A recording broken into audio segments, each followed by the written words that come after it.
A'udzu billahi minasyaitonir rajim. Bismillahirrahmanirrahim. Assalamualaikum warahmatullahi wabarakatuh. Innal hamdalillahi ta'ala nahmaduhu wa nasta'inuhu wa nastaghfiruhu wa na'udzu billahi min shururi anfusina wa min sayyiati a'malina. May yahdihillahu fala mudilla lahu wa may yudlil falan tajida lahu waliyan mursyida. Wa usalli wa usallim ala sayyidina Muhammadin sallallahu alaihi wasallam, imamil muslihin wa sayyidil mujahidin wa ala alihi wa sahbihi ajma'in, amma ba'd.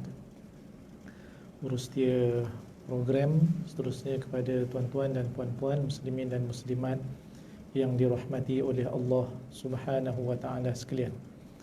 Pertamanya kita merafakkan syukur kepada Allah Subhanahu wa taala di atas segala nikmat yang Allah berikan kepada kita. Alhamdulillah, kita juga bersyukur kepada Allah taala yang masih panjangkan umur dan usia kita sehingga saat ini dalam keadaan sihat walafiat.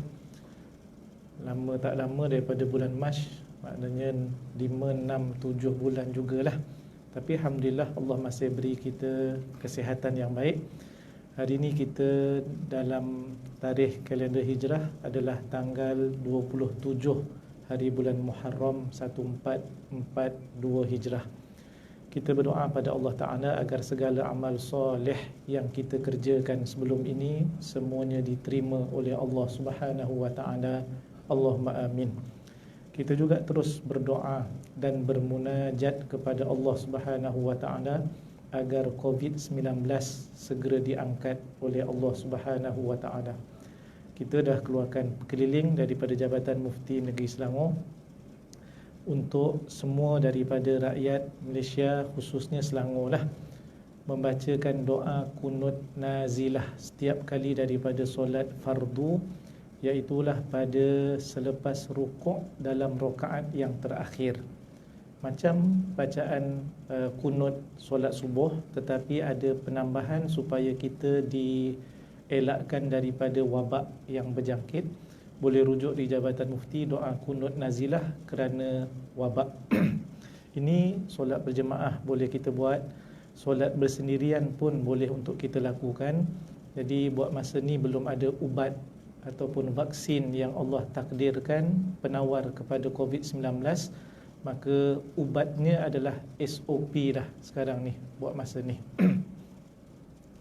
Tuan-tuan dan puan-puan sekalian, kita sambung apa yang kita bincang daripada kitab Riyadhus Salihin pada pertemuan yang lepas. Tajuk pada hari ini adalah bab al-iqtisad fit ta'ah, bab pada menyatakan berekonomi. Maknanya macam berjimat cermat, ataupun kita ni jangan melampau dan jangan berlebih-lebihan. Kalau tidak mampu jangan dipaksa. Pada apa?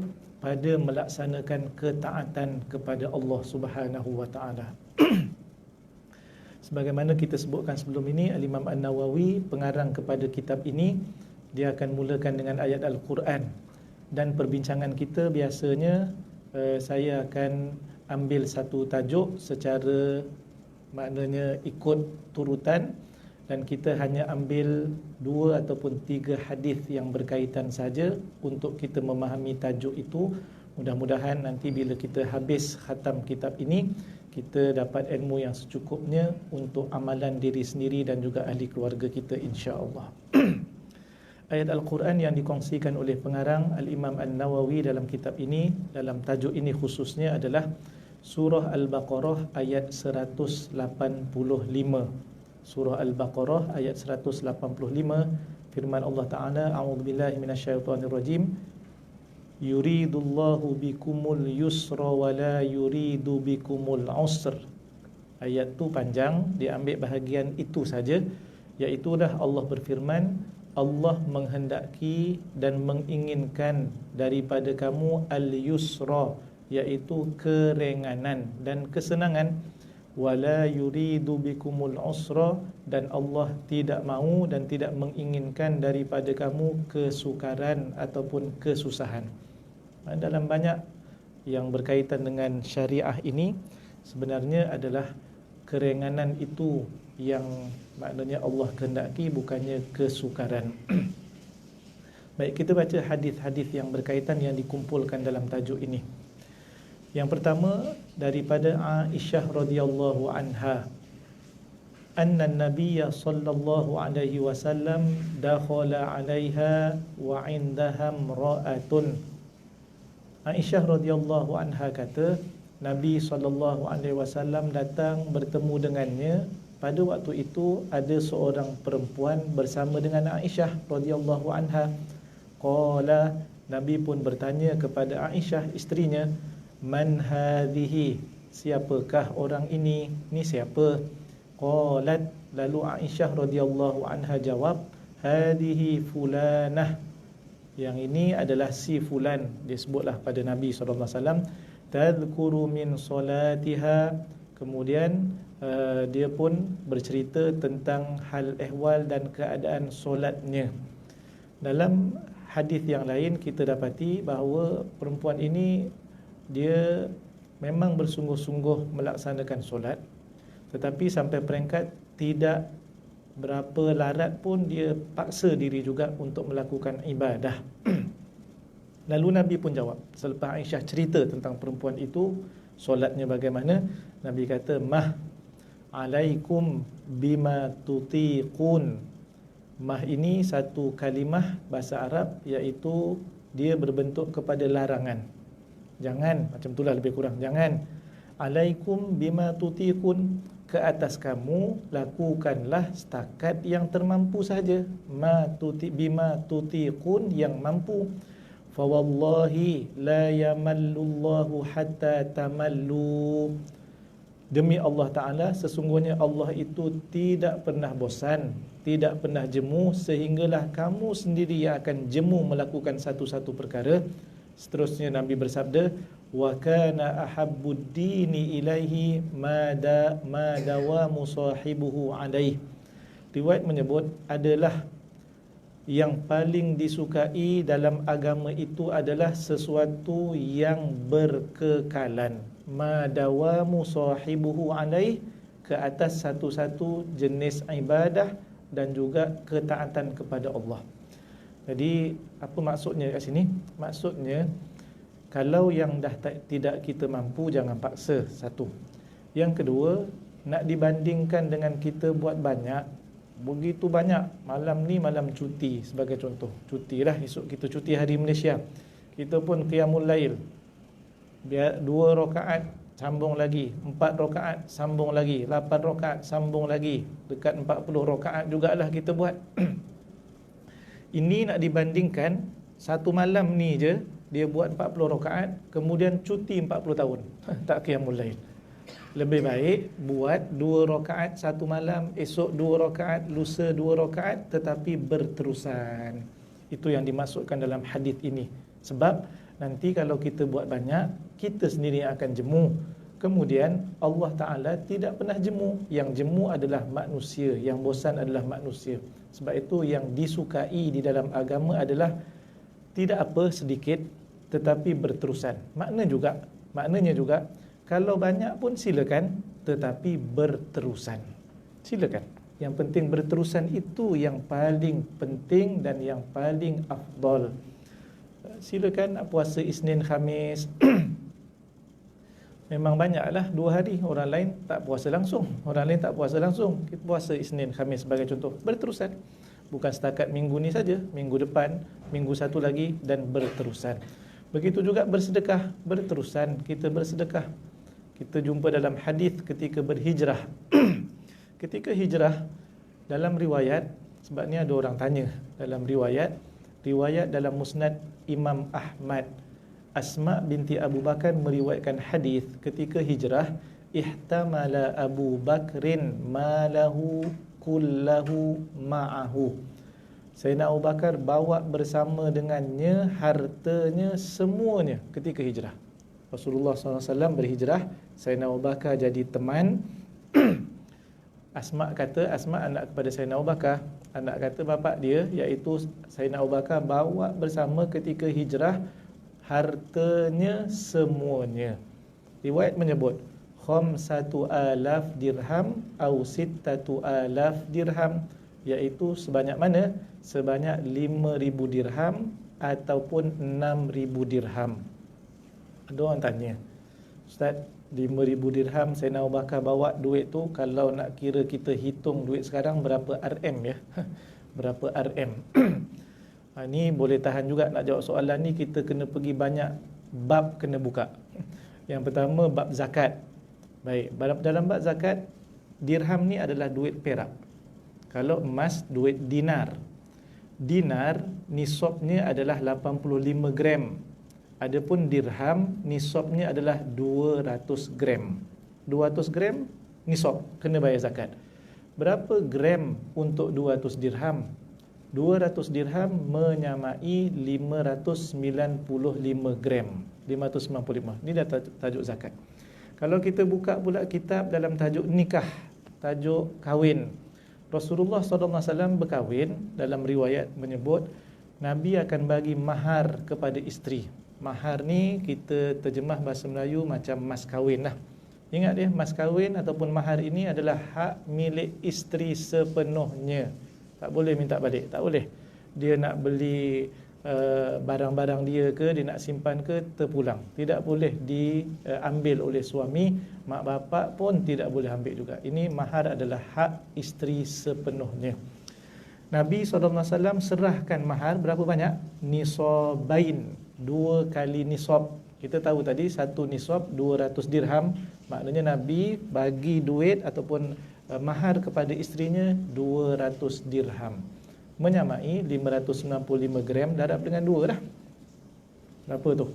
Maknanya dekat 1,190 gram. Okey dah, kiralah pakai handphone masing-masing. Sekarang ni soalannya tadi berapa RM duit sekarang? Jadi kena tahu gram lah.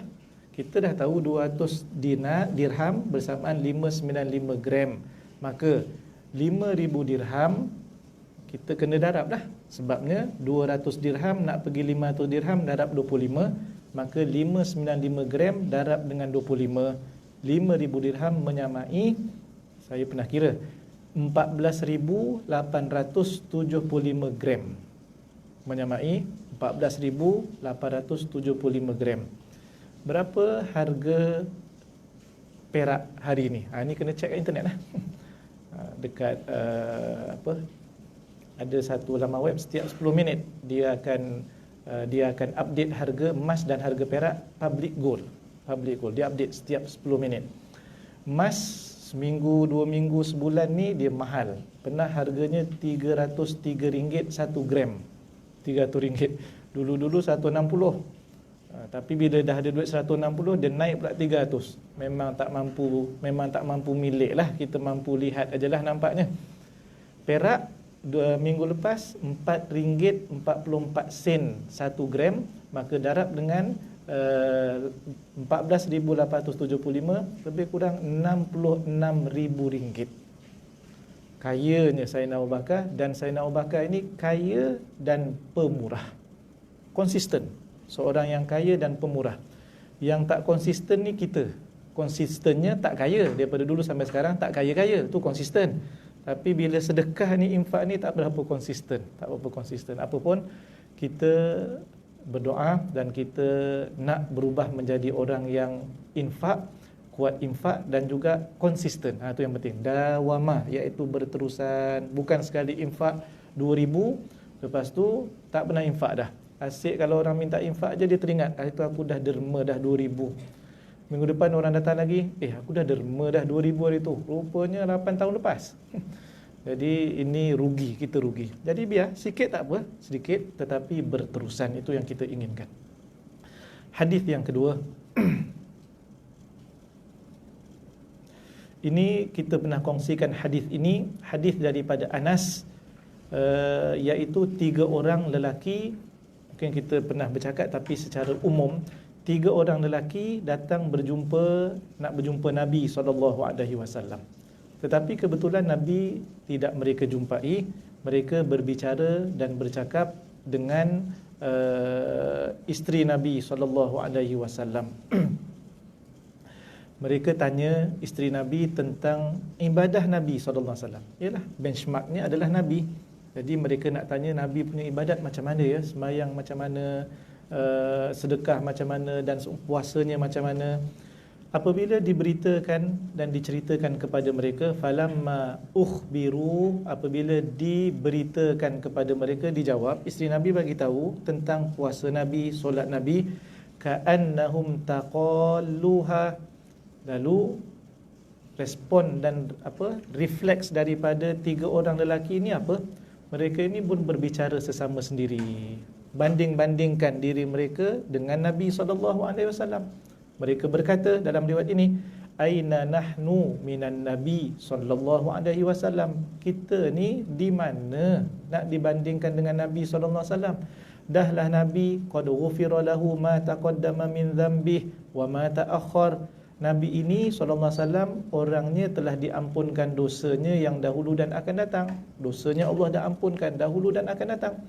Kita ni macam mana? Dalam keadaan Nabi diampunkan dosanya, maksud kata tak ada dosa dah. Itu pun ibadahnya Masya Allah. Hadis Aisyah yang kita bicarakan sebelum ini, bangun waktu malam, qiyamul lail sehingga bengkak-bengkak kaki. Maknanya itu gambaran. Sekarang mereka pun cuba nak banding, kita ni macam mana jauhnya dengan Nabi SAW.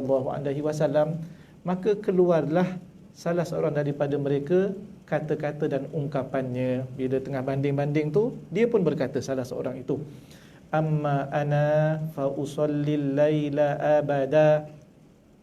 Yang seorang pun dia rasa semangat bila dengar Nabi punya ibadah, dia bagi tahu kawan-kawan yang lain, kalau macam itulah aku akan solat malam selama-lamanya. Dengan maksud juga dia tak nak tidur pada waktu malam. Daripada isyak tu dia akan solat qiyamul lail sehinggalah habis waktu malam. Sebab nak dibandingkan dengan Nabi SAW jauh. Jadi dia ambil pendekatan solat pada sepanjang malam. Okey. Wa qala al-akhar, yang seorang lagi pula berkata, wa ana asumud dahra wala uftir. Adapun aku akan puasa tiap-tiap hari tanpa putus. Tak nak selang-selang sehari, maknanya puasa. Wala uftir ni kita terjemah tanpa berbuka puasa. Maksudnya bukan tak buka puasa waktu maghrib. Kalau puasa daripada fajar, maghrib tak buka puasa, itu bukan puasa orang Islam. Maksudnya kat sini huraian daripada para ulama, dia nak puasa tiap-tiap hari. Esok tak puasa, maknanya esok pun puasa, lusa puasa, tulat puasa dan seterusnya. Ini yang kedua. Yang ketiga berkata, wa qala al-akhar wa ana a'tazilun nisa fala atazawwaju abada. Adapun aku pula, aku tak akan kahwin dengan mana-mana perempuan. Tak nak kahwin langsung sebab nak fokus kepada ibadah. Yang seorang nak solat qiyamul lail, yang seorang qiyamul lail tak apa, qiyamul lail daripada sepanjang malam. Yang kedua nak puasa tiap-tiap hari. Yang ketiga tak nak langsung berkahwin. Faja'a Rasulullah sallallahu alaihi wasallam ilaihim. Nabi sallallahu alaihi wasallam tengah dia yang ketiga bercakap, kemudian Nabi pun sampai, Nabi tiba. Kemudian Nabi berkata, antumul ladzina qultum kadza wa kadza. Kaliankah yang bertiga mengatakan demikian, demikian, demikian. Nabi sebutlah. Tak nak tidur malam. Yang seorang lagi tak nak, maknanya nak puasa setiap hari. Yang seorang lagi tak nak kahwin dengan orang perempuan. Kaliankah yang berkata demikian? Ni Nabi SAW tahu. Sebab itu tidak ada rahsia yang boleh kita sembunyikan daripada Nabi SAW. Kalau Nabi pandang tempat lain, antara mukjizat Nabi ialah Nabi juga boleh melihat di belakangnya. Walaupun wajah sedang menghadap ke depan, semua yang berlaku di belakang Nabi, Nabi tahu. Jadi Nabi ini dapat wahyu daripada Allah Subhanahu Wa Taala. Allah Maha mengetahui. Allah bagi tahu Nabi. Kan ada kisah seorang lelaki yang datang daripada jauh pergi ke Madinah, tujuannya memang nak bunuh Nabi SAW. Nak bunuh Nabi. Dia pula sebelum datang bunuh Nabi pernah bersembang dengan kawannya di bawah Kaabah, di bawah bayang-bayang Kaabah. Maknanya waktu tu Mekah masih dikuasai oleh orang kafir Quraisy, Nabi berada di Madinah. Sembang berdua. Sembang berdua, sulit pula tu. Dia kata jangan cerita kat orang lain. Kawan seorang kata, setuju. Kita rahsiakan dua perkara ni, kita berdua je. Sebab yang seorang ni dia berdendam dengan Nabi dan orang Islam kerana anaknya ditawan dalam peperangan.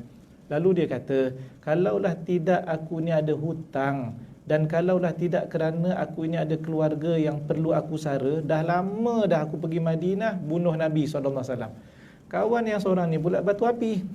Sedang eloklah, ginilah, teruskan niat engkau, hutang engkau aku tanggung, aku bayarkan, keluarga engkau aku jaga semua sekali. Baik punya kawan. Tapi kafir Quraisy lah. Sembang, senyap, tanpa orang lain tahu, dan kedua-duanya setuju untuk rahsiakan. Kawan ni pun dah ada orang nak bayarkan hutang, nak buat settlement, settle lah. Tak apa, susah-susah. Ada liability ni. Moratorium pun nak habis bulan 9 ni hujung kan. Bulan 10 kena bayar. Ni dah ada orang nak tanggung. Selesai, sedang elok lah. Keluarga pula dah tak payah susah bagi nafkah sebab dia sanggup untuk jaga. Satu je, nak bunuh Nabi SAW. Balik, asah pedang, lumurkan dengan racun, sangkut di atas lehernya, bertolak. Sampai di Madinah, bila Nabi izinkan masuk berjumpa, Sayyidina Umar tak benarkan mula-mula. Nabi izinkan, Sayyidina Umar undur ke belakang, biarkan dia berbicara denganku. Dia pun ucap, selamat pagi wahai Muhammad. Nabi kata, Allah dah ganti kepada kami ucapan yang lebih baik daripada ucapan selamat pagi, iaitulah ucapan ahli syurga, Assalamualaikum warahmatullahi. Nabi tak jawab selamat pagi. Nabi kata pada dia ucapan lain, iaitulah Assalamualaikum, lebih baik daripada ucapan ini. Nabi tanya sepatah, apa tujuan datang ke sini? Lelaki ini dah jadi lembut pula, jadi okey. Dia kata tujuan datang ke sini nak buat rayuan supaya anak aku dibebaskan. Lain jadinya. Pergi bukan main, dengan penuh maknanya dendam, kesumat. Tiba-tiba sampai bersembang dengan Nabi, lain jadi lembut. Nabi pun tanya sekali lagi, betul ke itu tujuan datang yang sebenar? Dia kata betul, tak ada lain. Inilah yang aku datang untuk memohon supaya anak aku dibebaskan. Nabi pun tanya, dah pedang yang kat leher engkau tu apa cerita? Dia tak perasan pedang tu rupanya. Apa cerita? Lalu dia pun kata, tak guna punya pedang. Tak guna punya pedang. Sebenarnya tak ada apa-apa ya Rasulullah. Ni saja je. Ni saja je. Nabi pun kata lagi, beginilah.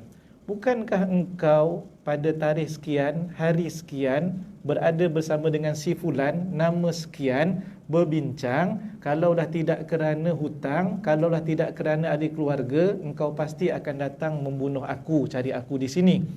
Kemudian kawan engkau setuju, semua detail macam print screen jugalah. Masya Allah, terkejut. Terus mengucap dua kalimah syahadah. Dia kata ini bukan sebarangan orang, mesti dia dapat wahyu daripada Allah Ta'ala. Jadi Nabi SAW ini diberitahu oleh Allah, iaitulah wahyu. Sebab tu tak ada siapa boleh sembunyikan apa-apa daripada Nabi SAW. Sama dengan tiga orang ini. Adakah kalian bertiga yang bercakap? Nabi tak dengar pun tadi. Nabi datang, kemudian detail Nabi kata, kamu kata sekian, kamu kata sekian, kamu kata sekian. Lalu Nabi pun kata kepada tiga orang ini, ama wallahi inni la akhsyakum lillahi wa atqakum lah. Sesungguhnya demi Allah, aku ini adalah orang yang paling takut kepada Allah dan paling bertakwa kepada Allah berbanding dengan kamu. Tetapi lakinni asumu wa uftir. Tetapi aku berpuasa dan aku berbuka puasa. Maknanya hari ni puasa, esok tak puasa. Begitulah. Dan banyaknya adalah Isnin Khamis. Yang tiap-tiap hari ini, Masya Allah, ada pun dalam hadis menyebut, ni huraian saya dah ya, ada pun hadis adalah puasa Nabi Daud. Puasa Nabi Daud selang sehari, Isnin, Rabu, Jumaat, Ahad. So minggu depannya akan kena hari lain pula, Selasa, Khamis, Sabtu. Kemudian balik semula, Isnin, Rabu, Jumaat. Jadi ini puasa Nabi Daud, seafdal-afdal puasa pada zaman ini. Nabi kata, ini paling banyak puasa adalah puasa Nabi Daud. Maknanya dalam setahun, kalau 360 hari, dia akan puasa lebih kurang 100, bagi dua lah, bagi dua ya, bagi dua. Jadi ini ada. Tetapi Nabi kata, walaupun aku ni paling bertakwa kepada Allah, paling takut kepada Allah, tetapi aku puasa dan aku tak puasa. Ada harinya tak puasa. Dan aku juga solat pada waktu malam dan aku juga tidur. Maknanya nak jawab kepada orang yang mula-mula kan kata tak nak tidur langsung. Yang kedua tak nak tak puasa. Jadi Nabi kata aku sendiri pun puasa dan buka puasa. Aku sendiri pun solat dan tidur waktu malam. Dan Nabi kata wa atazawwajun nisa, dan aku mengahwini orang perempuan. Maknanya Nabi pun berkahwin. Faman raghiba an sunnati falaisa minni. Nabi kata siapa yang benci ataupun tidak suka kepada sunnahku, maka dia bukan dalam kalanganku. Jadi maknanya kalau bab berkahwin itu sunnah. Tidak boleh seseorang kata dia tak nak berkahwin langsung, kerana berkahwin sunnah Nabi. Kalau kita plan untuk buat ibadat satu malam tu tak nak tidur langsung, itu bukan sunnah Nabi. Sebab sunnahnya adalah tidur dan juga bangun qiyamul lail. Bahkan Al-Quran menyebut ketika menceritakan orang yang tahajud. Perkataan tahajud diambil daripada hadis ini, ayat Al-Quran ini, wa minal laili fatahajjad bihi nafilatan laka asa ayyab'athaka rabbuka maqaman mahmuda. Dan daripada waktu malam itu, malam panjang, boleh jadi 12 jam, boleh jadi 11 jam, boleh jadi 10 jam, lama. Wa minal lail, satu juzuk daripada waktu malam. Fatahajjad bi, maka bangunlah. Fatahajjad iaitu tinggalkan tempat tidur. Kalau orang tak tidur, macam mana dia nak tahajud? Sebab tahajud itu maksudnya adalah tinggalkan tempat baring, tinggalkan tempat tidur. Jadi sunnahnya, dan Al-Quran juga menyebut kena tidur, kemudian baru bangun. Cuma agaknya kita juga macam sahabat Nabi inilah, kalau fikir tidur sampai sudah, tu masalahnya tu. Tidur sampai sudah. Weekdays selamat sikit lah, kena bangun. Kalau kita tak bangun, bini dah bangun. Bini tak bangun, anak pula bangunkan kita. Tapi esok cabaran, esok cuti. Sabtu cabaran, Ahad cabaran. Jadi adakah cuti daripada kerja itu juga bermaksud cuti daripada ibadah? Kalau begitu tidak berapa tepatlah. Jadi apa pun, takut kerana kalau tidur ni memang sampai sudah dah, tak apalah, berazam pun tak apalah. Tapi saya yakin sekiranya kalau kita tidur awal, kita boleh bangun. Kita boleh bangun. Sebab kita ni, macam usia macam kita ni ialah 5 jam, 6 jam, kalau dapat tidur berterusan tu, lepas tu terjaga dah.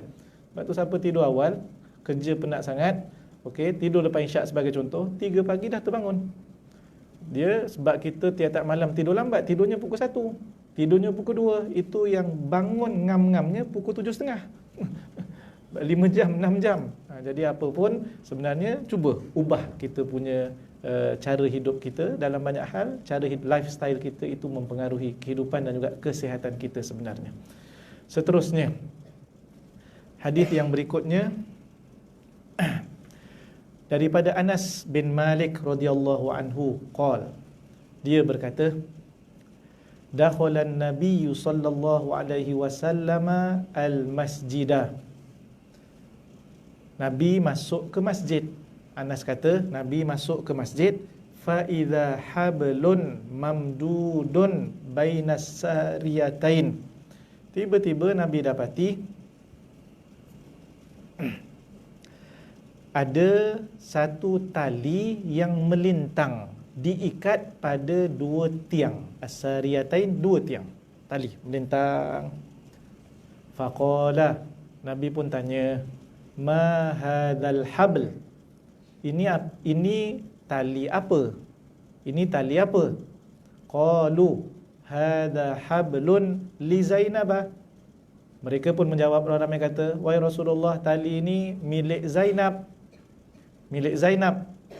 Fa idza fatarat ta'allaqat bih.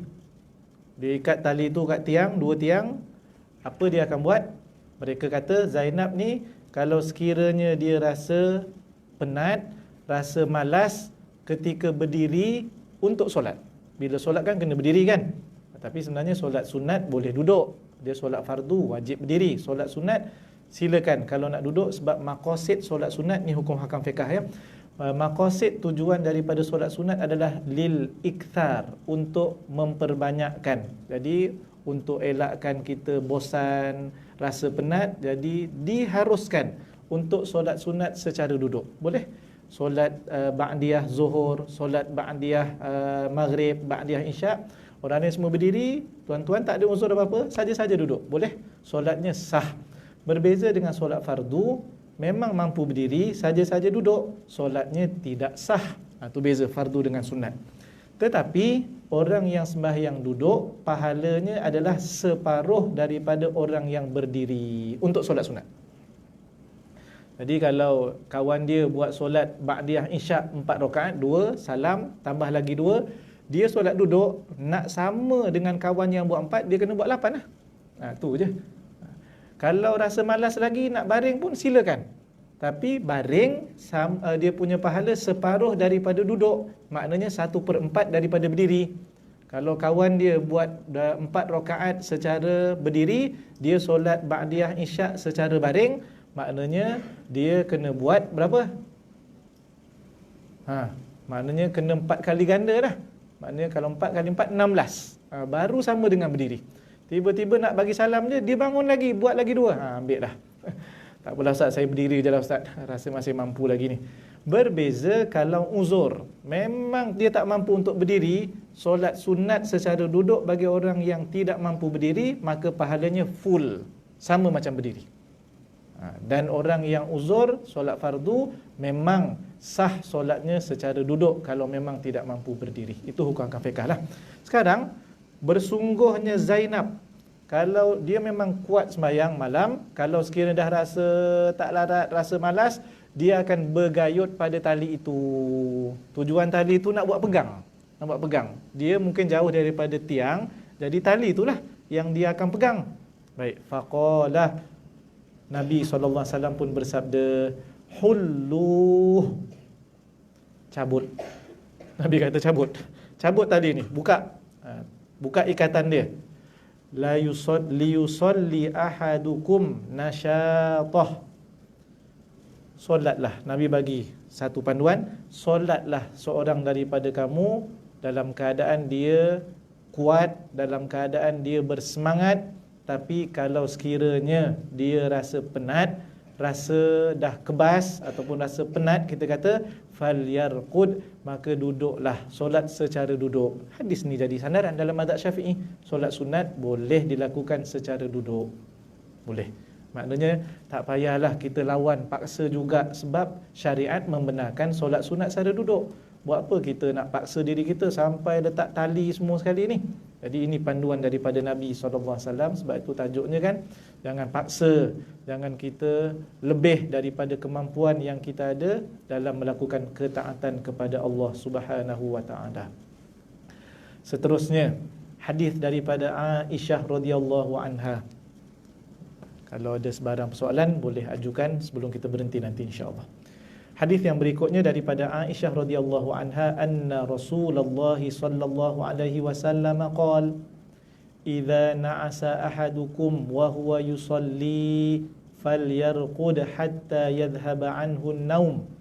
Apabila salah seorang daripada kamu rasa mengantuk sedangkan dia solat, Nabi kata duduklah. Duduk maknanya sebenarnya tak payah mulakan solat pun, hatta yadhhaba anhu naum, sehingga hilanglah rasa ngantuknya. Fa inna ahadakum idza shalla wa huwa na'isun, seorang kalau sekiranya dia solat dalam keadaan dia mengantuk, la yadri la'allahu yadhhabu yastaghfiru fayasubbu nafsah, dia tidak tahu, boleh jadi dia akan buat apa, dia beristighfar, kemudian dia juga akan mencela dirinya sendiri. Yalah, perkataan yang dikeluarkan pun tak pasti kan, terlelap. Waktu solat terlelap, lagi-lagi waktu tahiyat akhir kan. Tu kadang-kadang tiba-tiba kawan sebelah kita, sebab apa berat sangat kat aku ni. Itu sebenarnya kalau dia terlelap, sebenarnya batal sembahyang. Batal. Solatnya adalah batal. Kalau dia terjatuh macam tu batal sebenarnya. Tapi pandai-pandailah nak tegur dia. Kalau dia mengamuk, nak buat macam mana? Ni zaman orang tak boleh kawal emosi zaman sekarang ni. Mengamuk, dalam surau pun mengamuk kan. Minggu lepas viral. Satu orang, soh pertama, belakang imam, kawan seorang ni nak pulangkan sejadah lah, yang saya tengok gambarnya, terkena sikit belakang badannya. Dia bangun, dia pun sepak pakai tangan dia pukul kepada lelaki itu. Tak cukup dengan itu, dia terajang pula dengan kaki di bahagian mukanya. Tanya pengarah Jais. Pengarah Jais dah semak rupanya. Dia kata, ini bukan di negeri Selangor. Selamatlah. Bukan kat Selangor. Jadi jangan buat kat situ, kat surau MBI ni. Jangan buat kat situ, kat surau SUK ni. Kenapalah cepat sangat marah? Padahal baru je sembahyang. Soh pertama pula tu. Maknanya, syaitan pun ada juga dekat soh pertama ni. Belakang imam. Jadi Masya Allah. Lepas tu minggu lepas khutbah hari Jumaat, kita datangkan khutbah tajuk emosi dan akal sehat. Fikir dulu sebelum bertindak dan bercakap. Fikir dulu. Jangan bertindak, bercakap, kemudian baru fikir akibatnya. Ramai orang menyesal. Suami ceraikan isteri tanpa berfikir panjang, menyesal. Menyesal. Ada soalan sampai ke Jabatan Mufti. Ustaz, minggu lepas saya, dia bukan saya. Dia ceraikan isterinya. Lafaznya lafaz cerai. Dia kata dia ceraikan isteri, dia kata dia ceraikan. Soalan sampai, dia kata, Ustaz, waktu saya lafazkan cerai itu langsung saya tak ada niat untuk menceraikan dia. Pening juga nak jawab tu. Pening. Dia lafazkan cerai, tiba-tiba dia kata dia tak ada niat untuk menceraikan isteri. Dia ni sehat ke tak sehat ni yang tanya ni? Sebab cerai ni, lafaz cerai ada dua. Satu lafaz soreh, iaitu lafaz cerai, sebut talak. Ini soreh, jelas. Satu lagi lafaz kinayah. Kinayah ni tak guna perkataan cerai, tak guna perkataan talak. Yang disebut perkataan lain. Contohnya adalah jangan saya, dia lepaskan isterinya. Dia sebut tu, contohnya saya lepaskan awak. Baik, ini kinayah. Kalau dia tanya kita, Ustaz jatuh tak talak? Saya sebut perkataan tu, kita akan tanya dia balik. Ada niat tak ketika lafazkan perkataan itu untuk ceraikan isteri? Dia kata ada. Kita kata jatuh talak. Kalau dia kata tak ada niat langsung untuk ceraikan isteri waktu tu, hanya semata-mata lepaskan. Masuk lepaskan ni, pergilah Aeon Big. Maksudnya macam tu je. Nanti baliklah lepas siap beli barang. Baik, yang ini kalau tak ada niat, tidak jatuh talak. Sekarang dia dalam kategori pertama, bukan yang kedua. Kalau ada niat ke tak ada niat, sudah tidak diambil kira. Lafaz itu sendiri telah menyebabkan jatuh talak. Sebab itu fikir dulu sebelum bercakap. Fikir dulu sebelum kita buat tindakan. Dan kita masukkan cerita Imam Syafi'i, imam mazhab kita. Hebat tak hebat Imam Asy-Syafi'i? Memang hebat. Jawab soalan, dalil Al-Quran, dalil hadis, semua dalam kepala. Kerana Masya Allah, alim. Cuma Imam An-Nawawi cerita satu riwayat tentang Imam Syafi'i dalam kitabnya Majmu'. Orang tanya soalan. Kali ini Imam Syafi'i tak jawab terus. Imam Syafi'i diam. Lepas tu tengah diam tu orang tanya pula, Imam, kenapa diam? Rupanya diam pun kena orang tanya juga. Kena tanya juga. Wahai Imam, kenapa diam? Apa jawapan Imam Syafi'i? Kita masuk dalam khutbah. Imam Syafi'i kata, hatta adriya annal fadla fis sukuti au fil jawabi. Aku diam ni, aku tengah fikir sehinggalah aku tahu mana lebih afdal, diam ke jawab soalan kamu. Mikir mana afdal, nak jawab ke nak diam. Maknanya sampai begitu sekali. Maknanya kena fikir sebelum buat sesuatu. Marah macam mana pun ingat dia isteri kita. Marah macam mana pun ingat dia adalah suami kita. 5 tahun, 10 tahun kita bina hidup bersama, tiba-tiba takkanlah hanya kerana PKP, hanya kerana tak boleh ngeteh kat luar, tiba-tiba habis semua satu keluarga. Ingat anak kita degil macam mana, dia adalah darah daging kita. Mesti ada cara yang sesuai untuk menangani masalah yang dihadapi oleh kita lah, mak bapak sebagai contoh. Jangan cepat kita lafazkan perkataan yang tidak elok. Semua itu adalah doa daripada kita. Bayangkan kalau kebetulan kita tengah sebut yang tak elok itu, malaikat aminkan macam. Sebab ada satu riwayat, ketika kita berziarah orang yang sedang nazak dan orang meninggal dunia, Nabi kata, sebutlah perkataan yang baik. Kerana pada waktu itu, yu'amminuna, para malaikat mengaminkan semua perkara yang kamu sebutkan tentang si mati. Bahaya. Sebab tu kalau tak nak sembang benda baik, diam aja. Jangan benda yang tak elok. Waktu itu diaminkan oleh para malaikat dan makbul. Kita amin, kita doa tak makbul. Malaikat amin, lain. Jadi tuan-tuan sekalian, jaga. Boleh jadi orang yang mengantuk ini boleh tersalah cakap dan seumpamanya. Tapi kita ni tak bolehlah asyik bagi alasan mengantuk aja, ustaz. Saya rasa nak sembahyang nantilah, ngantuk lagi ni. Pukul 11 ngantuk lagi, 12 ngantuk lagi, 12 dekat subuh ngantuk lagi. Takkan tak nak sembahyang? Yang ni uruskanlah ngantuk kita itu.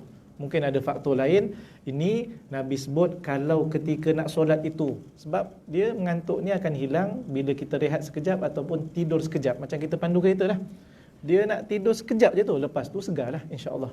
Jadi tuan-tuan sekalian, itu sebahagian daripada apa yang kita kongsikan daripada hadis-hadis Nabi berkaitan dengan tajuk jangan berlebih-lebihan, jangan paksa diri kita dalam melakukan ibadah ketaatan, tetapi berpada, dan pada masa yang sama kita ambil kaedah dan konsep yang paling bagus dalam agama adalah tak apa sedikit tapi berterusan. Banyak berterusan pun bagus. Yang penting berterusannya itu yang kita ingin jaga, insya-Allah. Jadi saya rasa cukup sekadar itulah pada tengah hari ini. Kalau ada soalan, ya. Salam.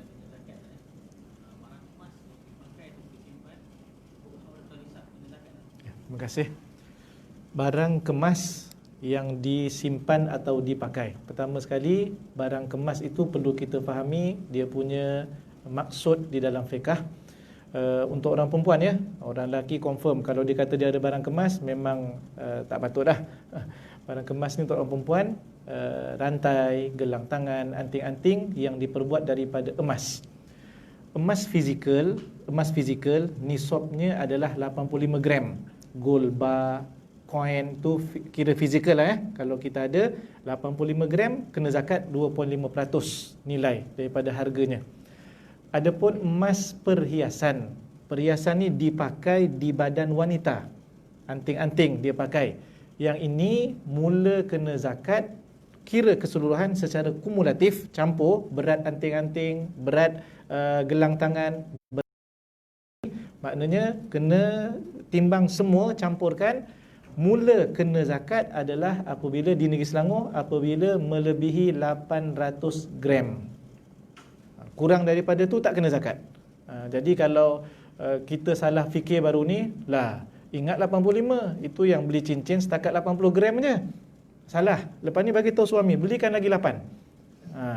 Sebab tak sampai 80 gram, darab dengan 8, 600 lebih sebagai contoh. Belum lagi, dia mula 800. Mula 800 gram baru kena zakat. Yang kena zakat bukan 800. Yang kena zakat yang lebih daripada 800. Contohnya bila ditimbang semua yang ada pada badannya, sekali dapat 805 gram. Maka yang dikenakan zakat adalah untuk 5 gram sahaja. Baik, seterusnya. Sekiranya barang kemas itu tidak dipakai sampai satu tempoh, dia akan hilang sifat barang kemas. Saya tahu ada yang isterinya tak suka pakai cincin. Isterinya tak suka pakai itu ini dan seumpamanya sebab takut kena ragut ataupun seumpamanya, ataupun dia sendiri memang yalah daripada kecil memang tak biasa, suami bagi cincin, bagi gelang tapi dia tak pakai-pakai. Ini saya jumpa dalam perbahasan cuma belum difatwakan. Kalau dalam masa setahun tidak dipakai, maka dia akan bertukar status kepada emas fizikal, maka nisabnya adalah 85 gram. Jadi rendah. Jadi pakailah. Waktu masak pakai, balik sekolah je pakai semua sekali. Supaya sekurang-kurangnya sekalilah ketika hari raya pakailah. Supaya tidak lebih daripada setahun mesti sudah dipakai, kekallah dia sifat sebagaimana emas perhiasan yang nisabnya adalah 800 gram di negeri Selangor. Negeri lain beza-beza. Ada dua negeri tinggi lagi 850 gram. 850. Ada negeri yang rendah 250 gram dah kena zakat emas perhiasan. Kita Selangor 800. Selepas kita buat kajian, seluruh daerah wanita-wanita di negeri Selangor pakai emas. Kita pun ambil purata. Dia jadi tinggi sebab apa? Ada satu orang perempuan kita berjumpa, dia pakai 1.5 kilogram. Dia yang buat tinggi tu 1.5, tak tahulah. Jadi berat badan dia tambah 1.5 kilogram lah. Jadi 1.500 gram dia pakai. So kita pun kira tempat lain, negeri lain, daerah lain. Last sekali dengan kajian itu kita dapati Selangor setakat ni 800 gram. Boleh jadi akan berubah pada masa depan, dia ikut uruf negeri masing-masing. Wallahu a'lam. Boleh Terima kasih pada semua. Yang baik datang daripada Allah Ta'ala, yang kurang daripada saya. Aku qauli hadza astaghfirullahal azim li wa lakum. Assalamualaikum warahmatullahi wabarakatuh. A'udzu billahi minasyaitonir rajim. Bismillahirrahmanirrahim. Alhamdulillahirabbil alamin wassalatu wassalamu ala asyrafil anbiya'i wal mursalin wa ala alihi wa sahbihi ajma'in. Allahumma faqihna fid din wa 'allimna at-ta'wil wahdina siratal mustaqim. اللهم يا دافع البلاء ادفع عنا هذا الوباء والبلاء والمرض والشدائد عن بلدنا هذا خاصة وعن سائر بلاد المسلمين عامة. اللهم إنا نعوذ بك من البرص والجنون والجذام ومن سيء الأسقام. وصلى الله على سيدنا محمد وعلى آله وصحبه وبارك وسلم والحمد لله رب العالمين.